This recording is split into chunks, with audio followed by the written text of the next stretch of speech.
성도 여러분 안녕하십니까? 행복한 안식일입니다. 위에 저게 지금 화면을 바꾸는 장치가 있는데 그게 좀 잘 작동이 안 돼서 위에서 설교를 하면 얼굴이 안 나오는 상태로 PPT만 나온다 그래서 또 1층에서 지금 예배를 드리고 있는 분들이 계시기 때문에 제가 불갑을 아랫단에서 설교를 하게 되었습니다. 어떤 분이 제게 이런 질문을 하더라고요. 목사님이 보실 때 주님이 언제 오실 것 같으냐고 이런 질문을 하는 거예요. 하도 세상 상황이 흉흉하게 돌아가니까 궁금한가 봐요. 근데 그때 제가 이런 이야기를 했습니다. 제가 처음 신앙을 시작할 때 저는 10년 안에 주님이 올 것이라고 생각을 하고 신앙생활을 했어요.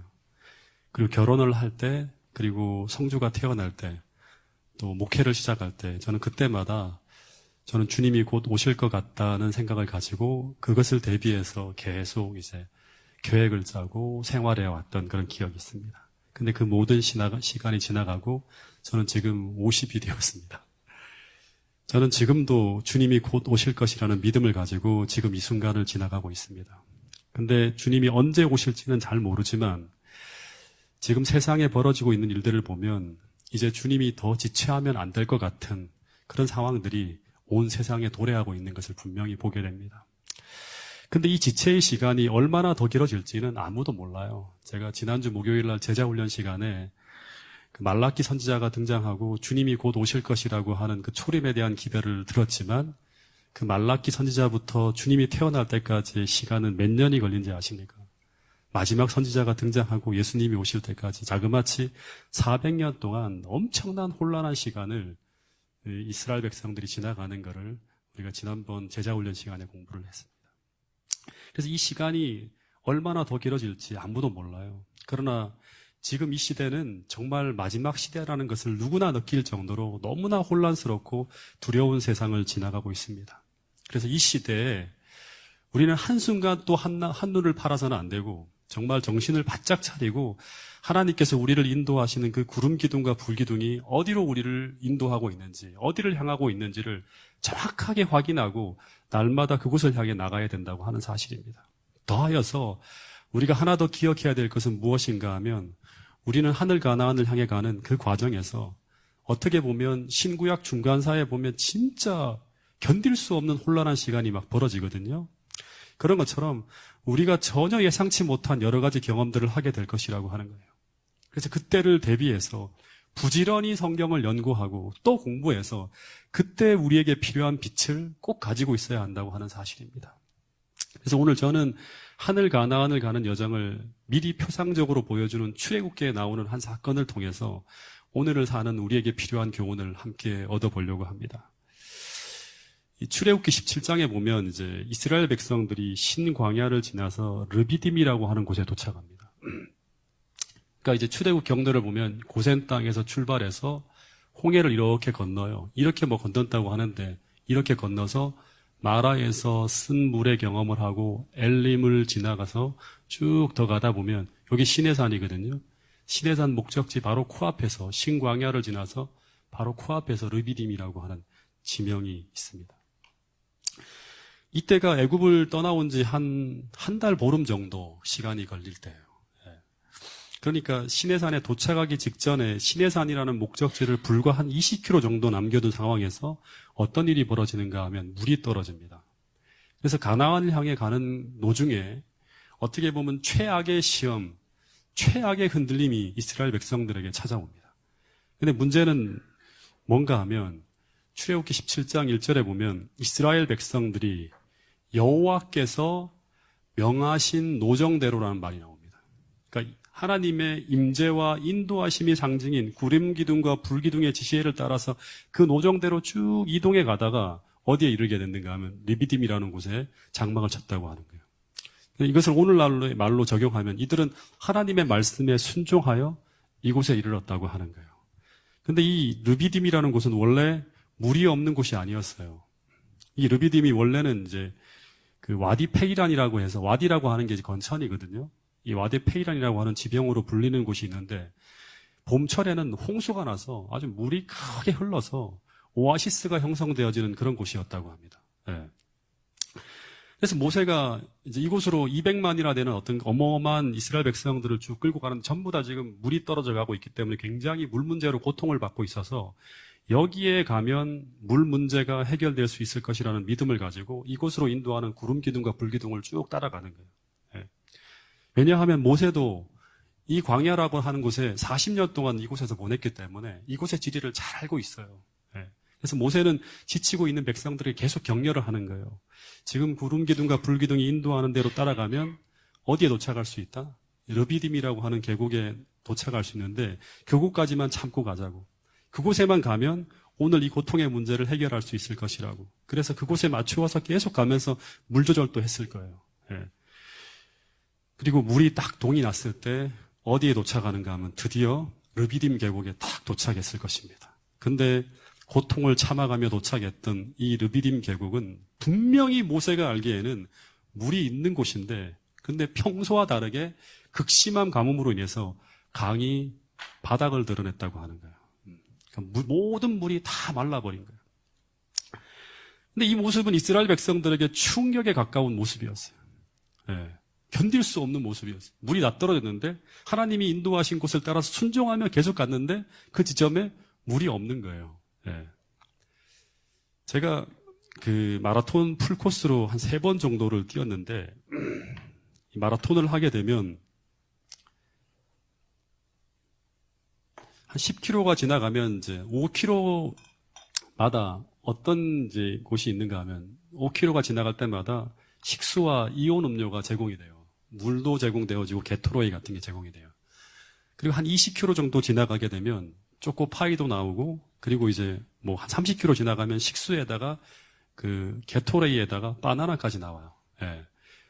그래서 5km마다 나타나는 이 음수대는 그야말로 저 같은 초보 마라토너에게는 사막의 오아시스 같은 그런 곳입니다. 그래서 첫 출전 때 저는 계속 5km만 생각하고 달렸어요. 5km마다 지나가면 음수대가 있다는 그 하나의 기대만 가지고 계속 달리는 거예요. 근데 10km, 20km를 달려가면서 계속 힘이 붙여서 점점 제가 체력이 떨어지면서 붙이는 거예요. 근데 한 30km쯤 달려갈 때 거의 정말 기진맥진한 상태로 쭉 달려가고 있었는데 그러면서 오직 하나만을 생각하고 뛰는 거예요. 그게 바로 뭔가 하면 30km 지점에 도착하면 무엇이 있다? 음료수와 식수가 있는데 그거 하나만 바라보고 달려가자고 하면서 거의 탈진 상태로 달려가고 있었습니다. 근데 29km를 딱 지나서 21km마다 이 표지가 있거든요. 30km를 알려주는 이제 표지가 딱 보이는 거예요. 그걸 바라보는 순간 정말 사막에서 오아시스를 만난 기분으로 막 모든 막 생명력이 막 살아나고 있는 그런 기분이 드는 거예요. 마치 이스라엘 백성들이 르비딤 계곡에 가까이 다가가고 있었을 때 그들은 그런 기분을 느끼면서 막 갔을 거예요. 근데 이상한 것은 음수대 테이블이 저 멀리에 보이는데요. 테이블 주변에 사람들이 안 보이는 거예요. 그리고 간간히 사람들이 보이는데 전부 다 뭘 하고 있는가 하면 식탁을 막 철수하면서 분주하게 움직이는 모습이 막 보이는 거예요. 알고 보니까 제가 다른 사람들보다 거의 3시간 이상 늦어져서 모든 것이 다 정리되고 있었어요. 네. 근데 그 모습은 마치 사막의 오아시스가 사라지고 있는 모습과 똑같았어요. 근데 그때 제가 느끼는 그 암담함이란 이루 말할 수 없이 컸습니다. 목이 타들어가고 온몸은 탈진 상태인데 근데 물이 있어야 할 그 장소에 물이 없는 것입니다. 마찬가지로 사막에서 오아시스만 생각하면서 걸어온 이스라엘 백성들에게 그곳에 물이 없다고 하는 것은 이제 곧 죽을 수도 있다고 하는 것을 암시하는 그러한 어떤 신호였어요. 근데 더 충격적이고 더 이해할 수 없는 것은 무엇인가 하면 이곳까지 그들을 인도한 것이 무엇이다? 하나님의 임재의 상징인 구름 기둥과 불기둥이었다는 사실입니다. 근데 이스라엘 백성들의 기억엔 늘 모세가 시도 때도 없이 이스라엘 백성들에게 말하던 그런 기억이 있어요. 그게 무엇인가 하면 하나님은 늘 우리보다 앞서 가셔서 장막 칠 곳을 찾으시고 낮에는 구름 기둥, 밤에는 불 기둥으로 우리를 인도하시는 분이라는 것을 늘 모세가 늘상 이스라엘 백성들에게 말해왔던 그런 이야기입니다. 그런데 그분이 인도하신 곳이 바로 물이 없는 계곡이라고 하니 이 상황을 이제 어떻게 받아들여야 될까? 너무나 고민이 되는 것입니다. 더 기가 막힌 것은 이 구름 기둥과 불 기둥이 다른 곳으로 이동하지 않고 그냥 그곳에 멈추어 서서 물이 하나도 없는 그곳에다가 장막을 치라고 하는 신호를 보내는 거예요. 여러분, 사막의 특성상 물이 없는 곳에는 바로 다른 곳으로 이동을 해야 돼요. 다시 말해서 물이 없는 곳에는 한순간 또 머무를 수가 없는 곳인데, 그래서 상식적으로 생각할 때 이곳은 신속히 떠나야 될 곳인데, 그런데 그 절망의 장소, 죽음의 장소에다가 이제 텐트를 치라고 하는 사인을 계속 보내고 있는 거예요. 이것은 마치 믿음이 없는 이들에게는 이곳에서 이제 죽음을 기다리라는 메시지처럼 들려오는 거예요. 그래서 이스라엘 백성들이 어떻게 하는가 하면 전부 다 들고 일어나서 모세에게 달려가 항의하기 시작하는 것입니다. 왜 우리를 이곳으로 인도하여 목말라 죽게 하느냐. 근데 여러분, 우리도 이러한 경험을 할 때가 있지 않습니까? 믿음으로 정말 잘 참고 말씀에 순종하며 따라갔는데, 그런데 그 다음에 나타나야 할 상황이 어떻게 본다 그러면 순종의 끝에는 항상 풍성한 물과 은혜 넘치는 구원이 나타나야 되는데, 근데 그 끝이 내가 기대했던 것과는 정 다르게 바싹 마른 강바닥이 또 실제로는 먼지 나는 사막과 같은 이런 참담한 암담한 상황이 도래할 때가 있지 않는가 하는 거예요. 그런데 이 상황을 만날 때 하나님을 믿는 백성들이 어떻게 해야 되는가? 이제 우리가 고민을 해봐야 돼요. 우리가 신앙생활을 하다 보면 이스라엘 백성들처럼 이 르비딤이라고 하는 계곡으로 하나님이 우리를 인도할 때가 있다고 하는 거예요. 그 순종의 끝에 하나님의 구원이 나타나야 되는데 정반대의 상황이 나타날 수 있다고 하는 거예요. 이럴 때 하나님의 백성들이 어떻게 해야 되는가? 그런데 이스라엘 백성들에게 이런 일이 벌어졌다고 합니다. 이 말씀은 같이 한번 읽어보겠습니다. 출애굽기 17장 2절 말씀입니다. 시작. 백성이 모세와 다투어 이르되 우리에게 물을 주어 마시게 하라. 모세가 그들에게 이르되 너희가 어찌하여 나와 다투느냐? 너희가 어찌하여 여호와를 시험하느냐? 예, 출애굽기 17장 2절에 보면 두 가지 일이 벌어졌다고 하는데, 첫 번째는 뭔가 하면 백성들이 모세와 다투어요. 이런 상황 속에서. 이건 전부 다 반면 교사예요. 이렇게 하면 안 돼요. 두 번째는 뭔가 하면 더 큰 문제가 벌어졌는데, 그게 바로 뭔가 하면 여호와를 시험했다고 하는 거예요.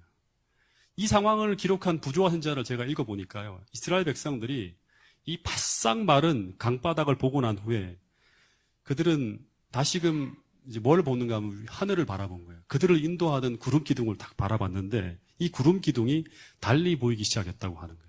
홍해를 갈라주고 그 다음에 이스라엘 백성들에게 만나를 내려주실 때는 자비롭고 인자한 하나님이었는데, 그런데 지금 그런 하나님이 아니라 무서운 신비로 가리워지는 것처럼 보였다고 합니다. 근데 그러자마자 그 다음에 그 구름 기둥을 바라보고 난 다음에 누구를 봤는가 하면 모세를 딱 보는데 어떤 생각이 드는가 하면 모세는 누구이며 그가 그들을 애굽에서 인도해낸 목적이 무엇일까 하는 것을 의심하기 시작했다고 합니다. 다시 말해서 구름 기둥이 이상하게 보이자 그 다음 모세가 구원자로 보이지 않기 시작했다고 하는 것입니다. 더하여서 그들은 이 모세가 그들을 그 애굽에서 인도하여낸 목적까지도 의심했다고 합니다. 그래서 그들은 이 모세가 그 죽음의 장소처럼 보이는 이곳으로 그들을 인도한 목적이 무엇인가 하면 이 본문에 보면 그들을 궁핍과 고생으로 그들과 그들의 자녀를 죽이고 그들의 소유물을 취하여 부하게 되려고 그렇게 했던 것이라고 하는 결론을 내립니다. 그래서 어떻게 할까요?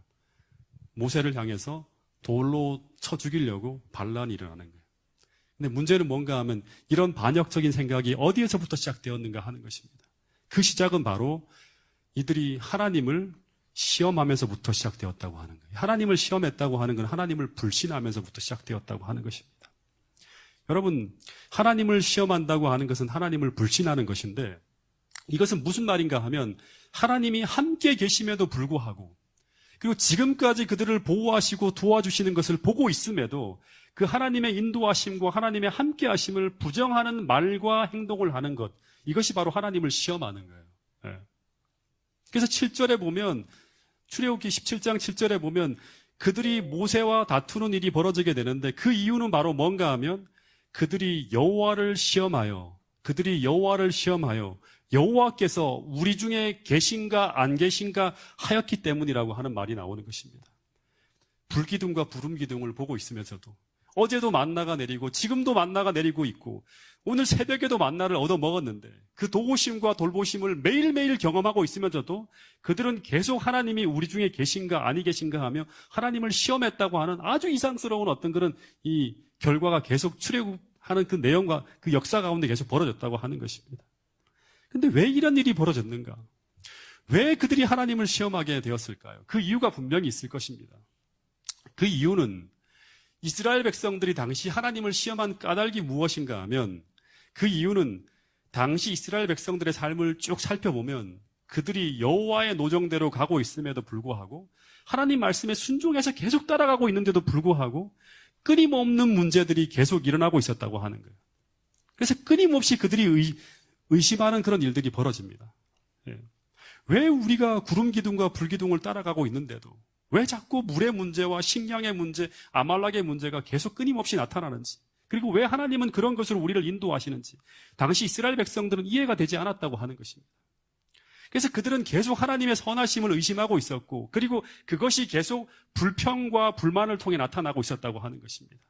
다시 말해서 하나님이 인도하신다면 이런 일은 일어나지 말아야 하는 것이 아닌가, 계속 하나님을 시험하면서 의심하면서 따라갔다고 하는 것입니다. 여러분, 그런데 오늘 우리도 그런 생각이 들지 않습니까? 왜 내가 하나님의 뜻을 따라 믿음으로 살고 있는데도 불구하고 계속 이런 일이 벌어지고 있지? 이런 의심이 들 때가 있지 않습니까? 근데 신명기에서 모세가 하는 이야기를 가만히 들어보면 이스라엘 백성들이 그 광야에서 겪게 되는 모든 문제들은 다 무엇이 있었는가 하면 목적이 있었다고 합니다. 다시 말해서 하나님은 목적을 가지고 이 모든 시험을 허락했다고 하는 이야기가 나옵니다. 근데 그 목적이 무엇인가 하면 그 목적은 한마디로 말하면 하나님께서 그 문제를 통해서 우리가 어떤 사람인지를 알려고 하셨다고 하는 거예요. 그러니까 구름 기둥과 불 기둥은 우리를 문제 가운데로 인도하고, 그리고 그 문제를 통해서 하나님은 우리가 어떤 사람인지 계속 시험하면서 우리의 참모습이 드러나게 하셨다고 하는 거예요. 다시 말해서 그들이 이집트를 떠나올 때 그들이 고백했던 그 고백이 정말 진짜 고백인지 아니면 말만 했는 건지, 그들이 홍해를 건널 때 그 믿음이 진짜 그들 안에 있는 믿음인지 아니면 분위기에 편성해서 따라온 것은 아닌지, 그 믿음을 계속 시험했다고 하는 것입니다. 그 이야기가 바로 이 말씀이에요. 자, 우리가 자주 읽는 말씀인데 또 한 번 읽어보겠습니다. 다른 관점으로. 신명기 8장 2절부터 있는 말씀인데 같이 한번 읽어보겠습니다. 시작. 네, 하나님 여호와께서 이 40년 동안에 너로 광야의 길을 걷게 하신 것을 기억하라. 이는 너를 낮추시며 너를 시험하사 내 마음이 어떠한지 그 명령을 지키는지 아니하는지 알려 하심이라.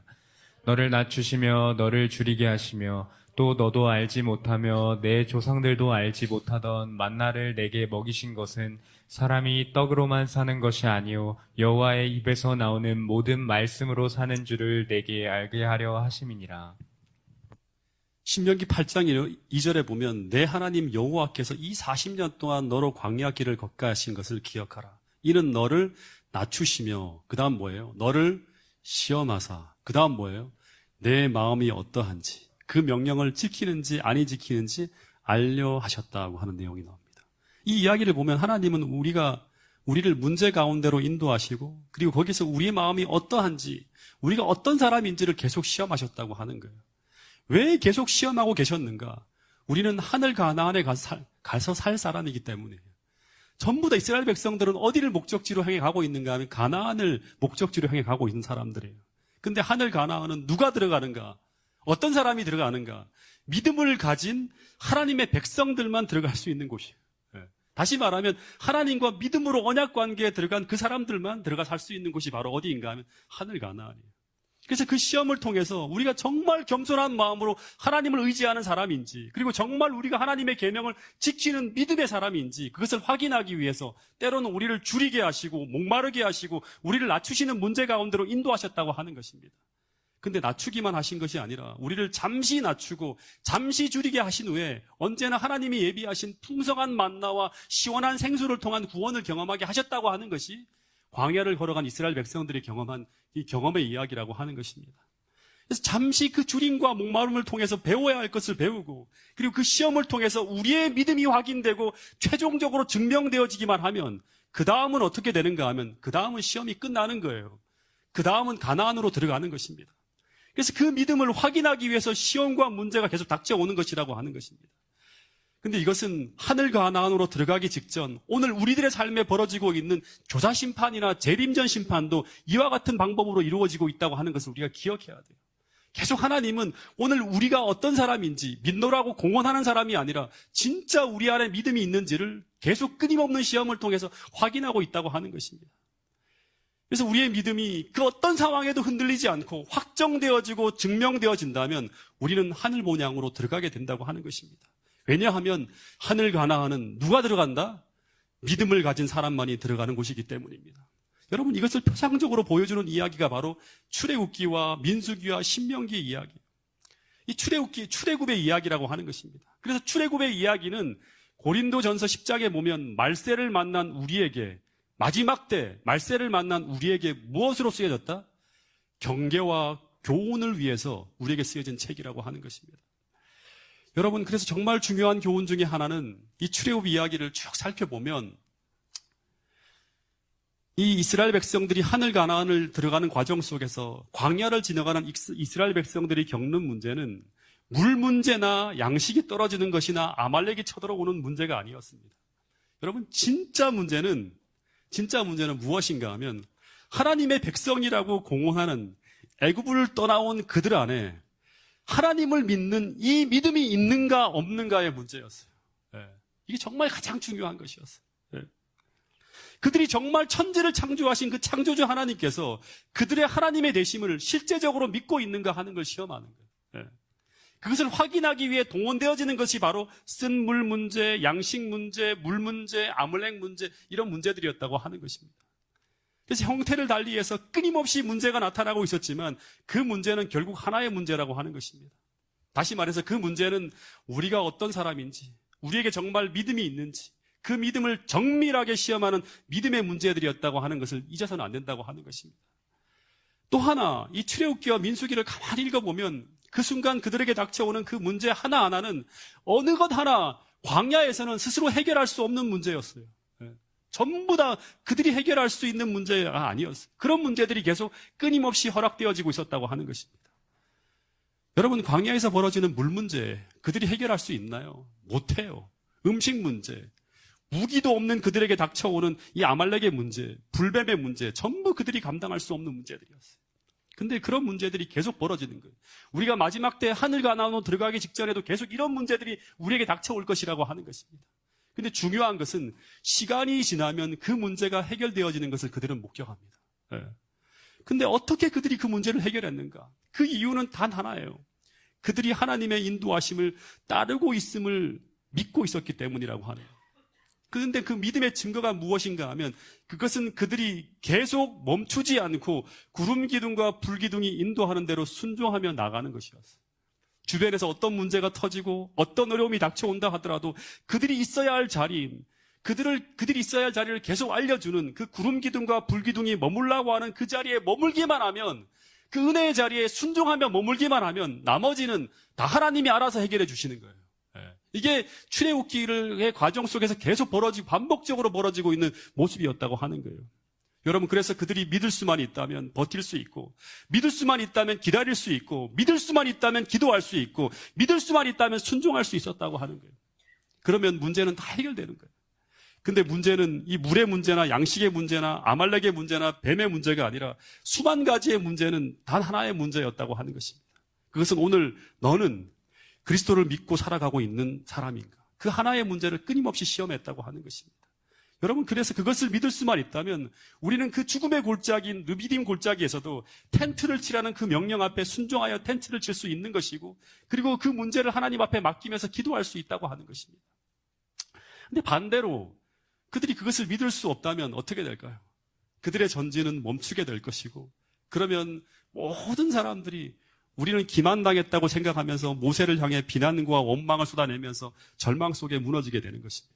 그러면 가나안을 향한 전진은 중단되어지고, 그러면 그들은 진리에서 이탈하여서 다시금 애굽으로 돌아가자고 하는 반역이 일어나는 것입니다.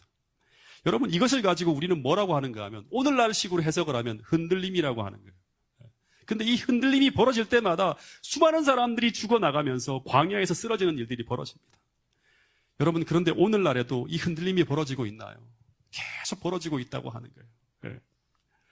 근데 그 흔들림 속에서 우리가 흔들리지 않기 위해서 오늘 우리에게 필요한 것은 단 하나라고 하는 거예요. 그것은 바로 나는 그 어떤 문제 앞에서도 하나님을 신뢰하는 것입니다. 그분이 지금까지도 나를 돌보시며 사랑으로 인도하고 있음을 믿고 믿음으로 그 문제를 가지고 그 문제 앞에 맞서는 거예요. 여러분, 또다시 말합니다.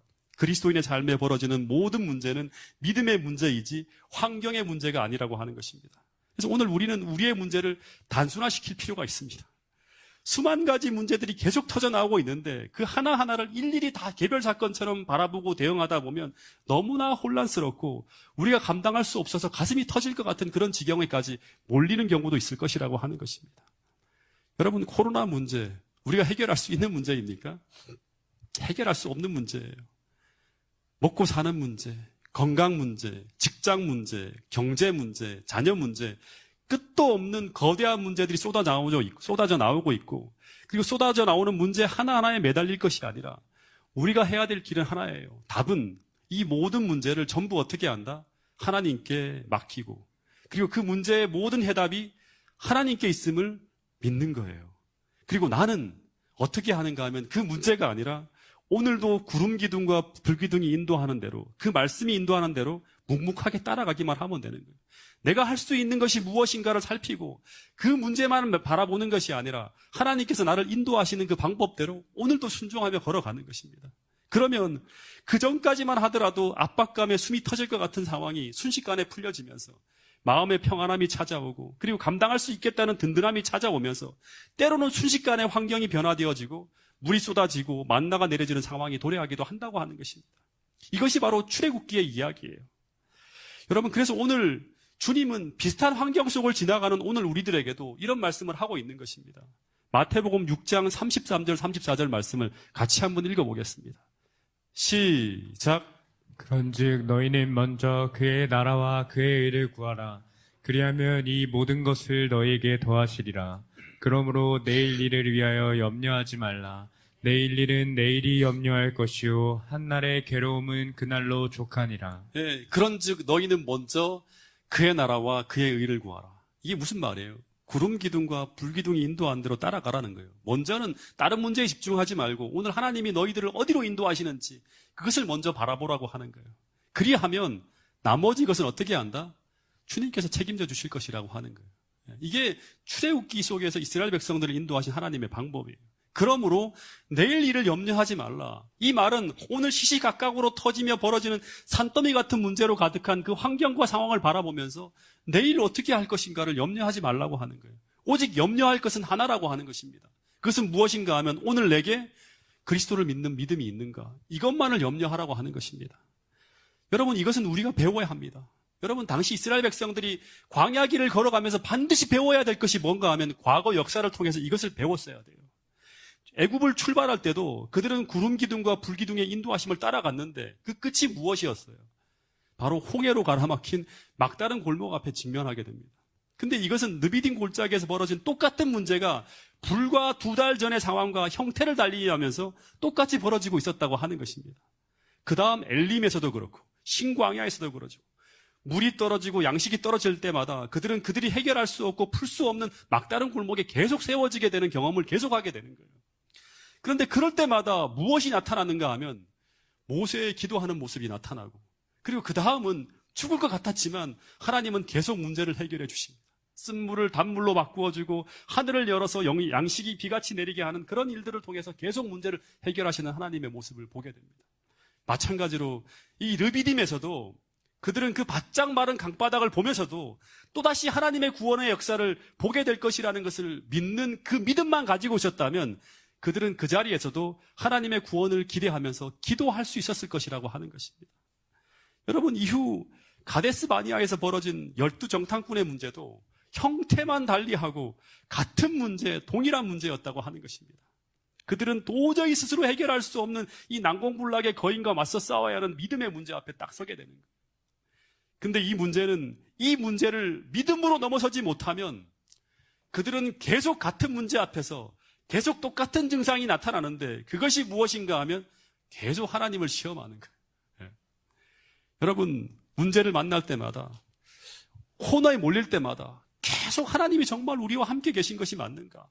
정말 하나님께서 우리를 인도하고 계시는가? 아니면 우리가 속고 있는 것이 아닌가? 이런 불신이 계속 말을 통해서, 행동을 통해서 나타나고 있었다고 하는 것입니다.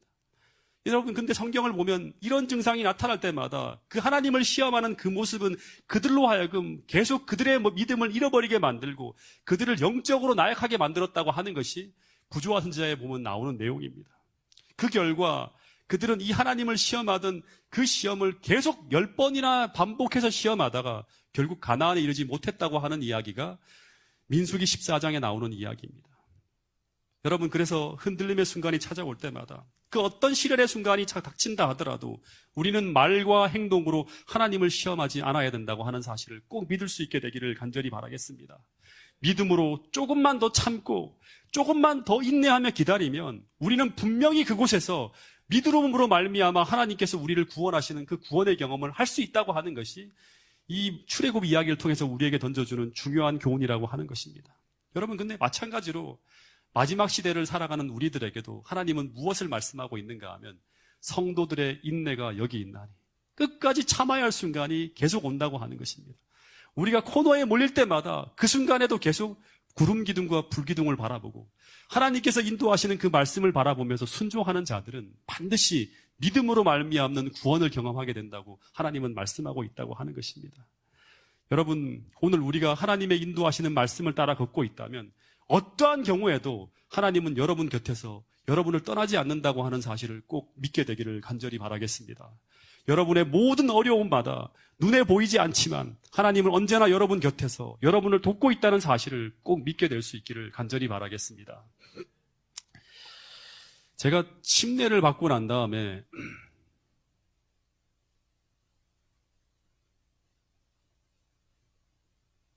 (2년) 만에 제가 군에를 들어갔는데, 근데 군에서 안식일 문제로 막 투쟁할 때 그 자대에서 이제 대대장 면담 시간이 있고 중대장 면담 시간이 있었는데 저는 이때 전부터 이제 좀 그런 버릇이 있어갖고요. 먼저 시나리오를 다 그립니다. 먼저 군에 갔다 왔던 선배들을 얘기를 쭉 듣고 난 다음에 이들이 어떻게 안식일 문제를 해결했는지를 다 머릿속으로 그려보고 난 다음에 나도 이런 경험들을 하게 되겠다는 생각을 하고 시나리오를 짜가지고 들어갔어요. 그래서 대대장 면담 시간, 중대장 면담 시간마다 먼저 제 신앙을 이렇게 이제 얘기하고, 그리고 제가 이런 사람이라고, 그러면서 안식일을 지켜야 될 것을 언제나 이야기했습니다. 근데 그때마다 대대장님과 이 중대장님이 긍정적으로 고려하겠다고 말씀을 하시는 거예요. 그래서 제 생각에는 이 문제가 아주 의외로 쉽게 해결될 거란 기대를 가지고 있었어요. 근데 그렇게 계속 기도하면서 순종하며 따라가고 있었는데, 근데 이상한 방향으로 문제가 흐르기 시작하는 거예요. 그것은 바로 제가 정말 만나기 싫었던 사람, 너무나 두려워서 제발 그 전에 안식일 문제가 해결해달라고 계속 기도했던 그 인사계를 만나게 되는 시나리오가 쭉 만들어지는 거예요.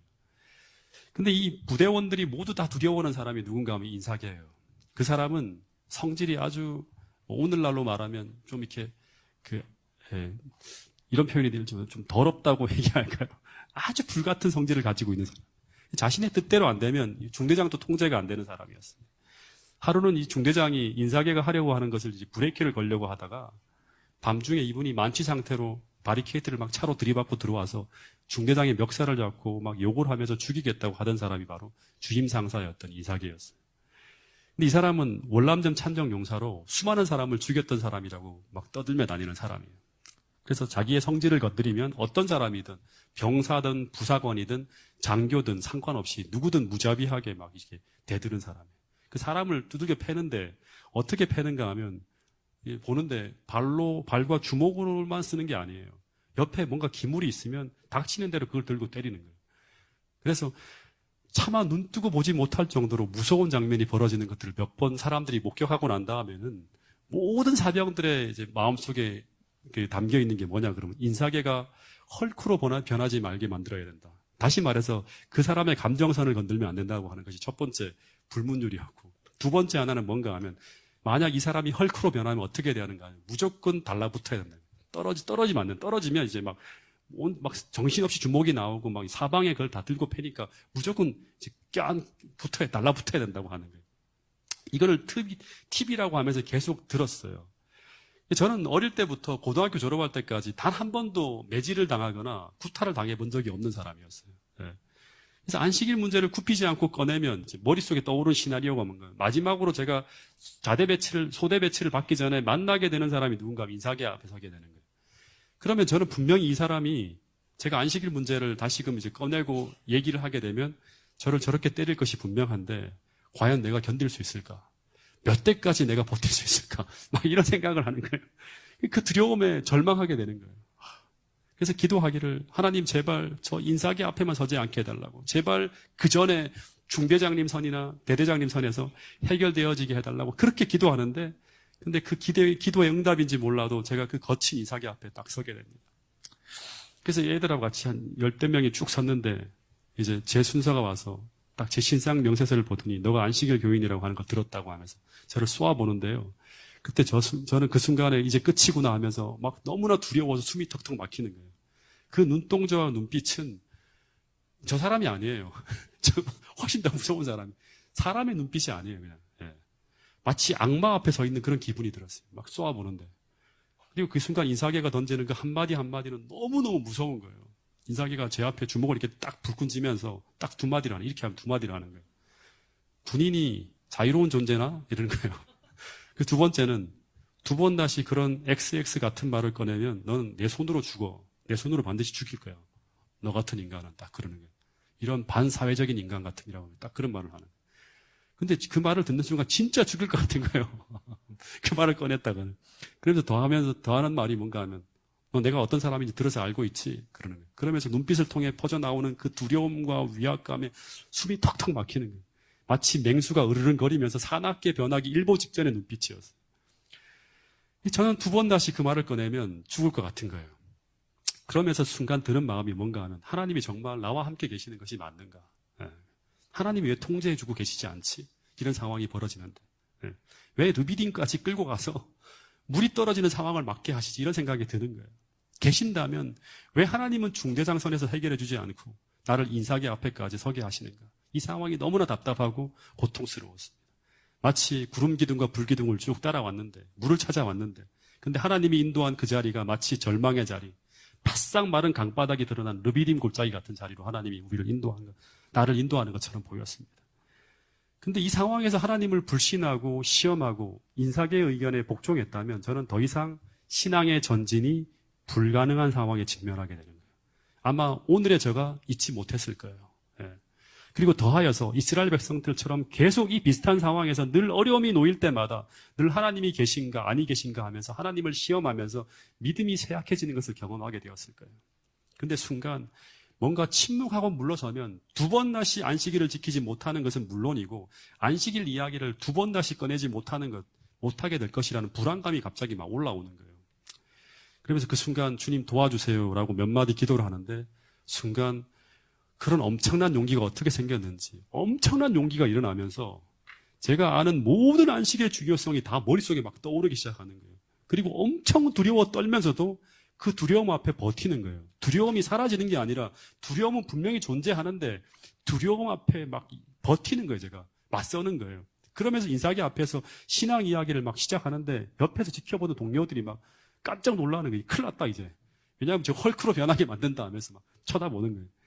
근데 이야기를 하면 할수록 점점 두려움이 사라지면서 처음에는 인사계의 얼굴을 못 보는 이렇게 이야기를 하기 시작했거든요. 벌벌 떨면서 떨면서 이야기했는데 갑자기 눈을 똑바로 바라보기 시작하는 거예요. 제가. 그리고 쉴 새 없이 이야기를 줄줄 하는데 그러다가 마지막에 무슨 말까지 하는가 하면 제가 이 말을 하고 제가 기절을 했어요. 한 대 맞고.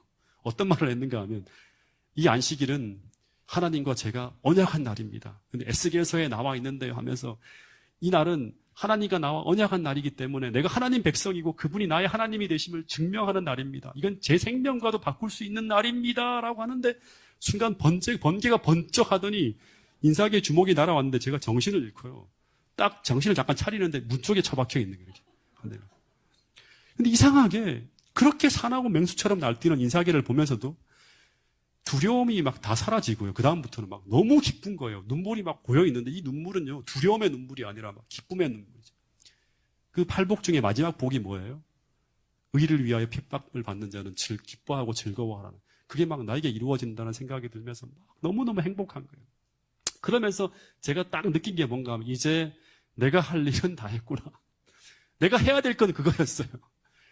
그 다음은 하나님이 하실 일이에요. 그리고 진짜로 마음이 평안해졌어요. 근데 정말로 이 일은요, 여기서 끝이 납니다. 다시 말해서 제 안식일 문제가 여기서 해결되어집니다. 갑자기 중대장실에서 이걸 다 지켜보고 있었던가 봐요. 이거를 뒤에서 조정을 했는지 중대장이 탁 나타나더니 인사계 그만하라고 하면서. 그리고 갑자기 제가 인사계 앞에서 제가 제 신앙을 말한 그 한 장면을 보면서 모든 간부들이 다 보고 있었거든요.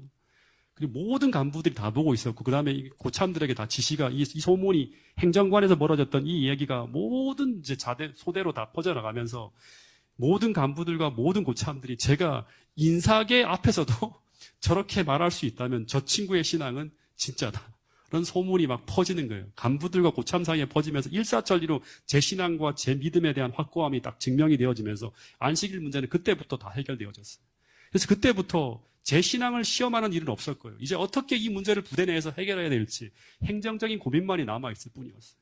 그래서 제가 인사계 앞에서는 그 일은 고통의 끝이고 반석에서 물이 나오기 직전의 상황이었다고 하는 것입니다. 여러분, 르비딤에서 마지막 그 강바닥이 드러난 그 상황을 보면서 그들이 텐트를 쳤으면 그 다음엔 어떤 일이 벌어지는가 하면 예수님께서 반석에 서서 반석을 쳐서 물이 나오게 하기 바로 직전의 상황이었어요. 근데 그 순간을 참지 못하고 그들이 순종하지 못했기 때문에 그들에게 큰 어려움이 닥쳐오는 것이었어요.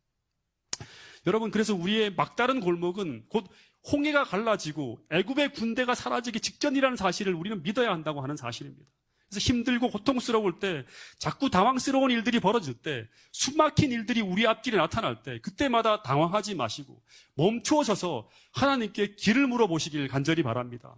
왜 이런 일이 벌어지는지, 그리고 나는 이때 어떻게 이 상황을 지나가야 하는지, 그리고 또 하나, 과거의 하나님의 인도하심을 우리는 떠올려야 돼요.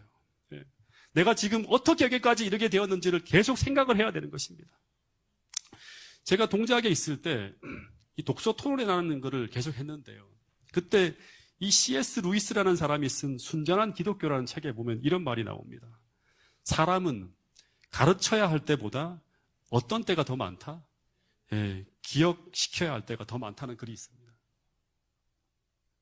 여러분, 이스라엘 백성들이 문제가 터질 때마다 만약 조금만 더 침착하게 뒤를 돌아다보며 그들의 지나온 길을 기억할 수 있었다면 그들은 절대 믿음을 잃어버리지 않았을 것이라고 하는 것입니다.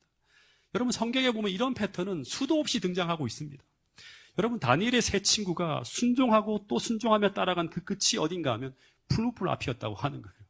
순종하고 순종하면서 계속 계명을 지키고 기도하는데 그 끝이 어딘가 하면 풀무불 앞에 서는 거예요. 이 풀불 속에 들어가는 것이었어요. 그리고 다니엘이 순종하고 순종하며 따라간 그 끝이 어딘가 하면 사자굴 속이었다고 하는 것입니다. 아브라함이 순종하며 따라간 그 끝은 어디입니까? 모리아산 꼭대기 이삭을 죽여야만 하는 절망의 순간이었다고 하는 것입니다. 다시 말해서 그들이 기도하며 순종하며 따라간 그 끝이 모두 강바닥에 드러난 르비딤 골짜기와 같은 곳이었다고 하는 것입니다. 근데 거기서 그들이 한 번 더 순종했을 때 그들은 그 죽음의 장소인 풀무불 속에서도 함께 하시는 하나님을 만나게 되고 사자굴 속에서도 그리고 모리아산 꼭대기에서도 그들은 여호와 이레의 하나님을 만나게 되었다고 하는 사실입니다. 그리고 그들은 그 하나님을 만남으로 그들의 그 모든 문제가 해결되어지는 것을 경험하게 됩니다. 신상 경배의 문제, 다니엘의 기도의 문제, 이삭의 죽음의 문제까지 모든 문제가 그곳에서 해결되어지는 것을 그들은 경험했다고 하는 사실입니다. 여러분, 이제 잠시 눈을 감고 기도하는 시간을 갖도록 하겠습니다. 여러분 중에 혹시 지금 여러분이 직면한 상황이 이런 르비딤 골짜기의 막다른 골목과 같은 곳에 여러분의 상황이 처해 있는 분이 혹 계실지 모르겠습니다. 그렇다면 지금은 여러분을 그 강바닥에 드러나는 마치 물 한 방울 없는 그 르비딤 골짜기로 인도하신 그 이유를, 그 하나님의 목적을 지금은 잘 모르지만 그러나 성경을 통해서 하나 우리가 확실히 생각할 수 있는 것은 무엇인가 하면 그곳이 혹시 우리의 모든 문제를 해결할 장소일 수도 있다고 하는 사실을 기억할 수 있기를 바랍니다. 그래서 눈에 보이는 곳에 속으면 안 되고 그곳이 아무리 최악의 상황처럼 느껴질지라도 그것으로 인도하신 하나님의 인도하심을 우리 모두가 믿을 수 있게 되기를 간절히 바라겠습니다. 그래서 믿음이 있는 자는 눈에 보이는 그 사망의 음침한 골짜기를 지날지라도 해를 두려워하지 않는다고 다윗은 이야기하고 있습니다. 여러분, 마지막 순간같이 우리는 하나님의 은혜로 모든 상황에 맞설 수 있는 그 믿음을 달라고 하나님께 기도해야 됩니다. 마지막 순간은 오직 우리가 하나님의 은혜를 믿음으로 말미암아 지나가야 할 그 상황들이 우리에게 도래한다고 하는 것입니다. 오늘 이 시간 그 믿음을 구하면서 하나님께 이 말씀을 같이 생각하면서 이 말씀이 우리의 상황 속에 교훈이 되고 우리의 마음에 담겨질 수 있기를 우리 다 함께 기도하도록 하겠습니다. 히브리 10장 37절부터 39절의 말씀을 제가 읽어보겠습니다. 잠시 잠깐 후면 오실 리가 오시리니 지체하지 아니하시리라. 나의 의인은 믿음으로 말미암아 살리라. 또한 뒤로 물러가면 내 마음이 그를 기뻐하지 아니하리라 하셨느니라. 우리는 뒤로 물러가 멸망할 자가 아니요 오직 영혼을 구원함에 이르는 믿음을 가진 자니라. 이 믿음이 마지막 시대를 살아가는 우리 모두의 믿음이 될 수 있게 해달라고 다 함께 기도하겠습니다. 오늘 기도는 다 함께 이 마지막 이 찬미를 함께 모아 부르면서 개인 기도를 좀 대신하도록 하겠습니다. 제가 이 설교를 준비하면서 우리 모두에게 필요한 가사가 담겨 있는 기도문이 이 찬미가 아닌가 하는 생각이 들면서 우리가 함께 이 찬미를 부르면서 개인 기도를 대신하고 그리고 마치는 순서를 좀 진행하도록 하겠습니다. 우리 경찬팀 함께 나와서 이 찬미를 부를 텐데요. 이 가사가 익숙하지 않을 수도 있을지 모르겠습니다. 근데 이 가사 하나하나가 오늘 설교 전체를 요약하는 그러한 기도문일 수 있기 때문에 가사 하나하나를 좀 생각하면서 우리 기도하는 마음으로 함께 부르도록 하겠습니다. 옆에 좀 떨어져서 같이 찬미를 같이 함께 부르겠습니다. 기도하는 마음으로 천천히 가사를 생각하면서 함께 부르도록 하겠습니다.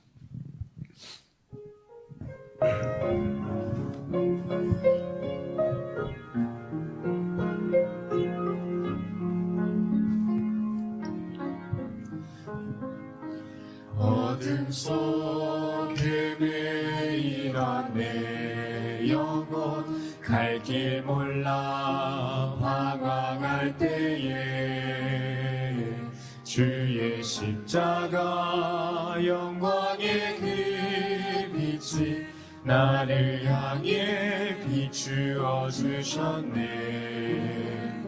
주홍빛보다 더 붉은 내 죄 그리스도의 피로 씻기어 완전한 사랑 내게 말씀하셨네. 완전하신 그대로 은혜 아니며 나서지 못하네. 십자가의 그 사랑 능력 아니며 나서지 못하네. 은혜 아니며 나서지 못하네. 놀라운 사랑 그대 아니면 나서지 못하네. 가사를 생각하면서 한 번 더 불러보겠습니다. 나의 노력과 의지가 아니 오직 주님의 그 뜻 안에서 의로운 자라 내게 말씀하셨네. 완전하신 은혜로 은혜 아니며 나서지 못하네. 십자가의 그 사랑 능력 아니며 나서지 못하네. 나서지 못하네. 은혜 아니면 나서지 못하네. 완전한 사랑 그대 아니면 나서지 못하네. 네, 우리 모두가 하나님의 은혜로 지금 이 순간도 살고 있음을 꼭 기억하며 마지막 순간까지 하나님의 은혜를 붙들면서 주님 원하시고 바라시는 그 순종의 자리에 우리 모두가 함께 머물 수 있기를 간절히 바라겠습니다. 잠깐 기도하겠습니다. 하늘 아버지, 절망의 순간 정말 우리 힘으로는 도저히 헤어나올 수 없는 그런 궁지 같은 그러한 곳으로 우리가 하나님의 말씀에 순종하고 있음에도 그런 순간에 머물 때가 얼마나 많은지 모르겠습니다. 주님, 그럴 때마다 우리가 다시 한번 하나님께서 우리를 인도하고 계신 그 자리에 우리가 머물고 있음을 기억하게 하시고, 그 순간에도 과거 이스라엘 역사를 통해서 하나님께서 수많은 믿음의 노독들을 인도하신 그 방법대로 우리가 그 상황에 믿음으로 맞서게 하여 주셔서 하나님의 구원과 은혜를 경험함으로 말미암아 우리가 그 순간을 지나갈 수 있는 그런 사람들이 우리 모두가 될 수 있도록 도와주시옵소서. 주님, 날마다 우리 자신을 바라보는 것이 아니라 하나님을 바라보고 은혜로 살아가는 우리 모두가 될 수 있도록 우리 파주중앙교회 모든 성도들의 믿음을 성숙시켜 주시고 성장시켜 주시옵기를 예수님 이름으로 감사하며 간절히 기도드렸나이다. 아멘.